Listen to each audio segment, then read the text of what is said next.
Hello po, good morning. Ito po yung aking obento or lunch box. Gagawa po tayo ng simpleng guratan. Ito po yung aking mga ingredients. Nakasukat na po at gumawa rin po ako ng adobong buto-buto.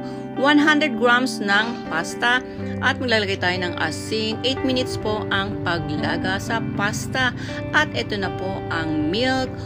200 grams ng milk, 3 grams ng consomme, 20 grams ng butter, 20 grams ng cake flour. Ayan na po, haluin po natin. Ima-microwave po natin siya ng 3 beses ng tag-iisang minuto. Sangkay, ipong daki desne. Ayan na po ang ating pangalawa.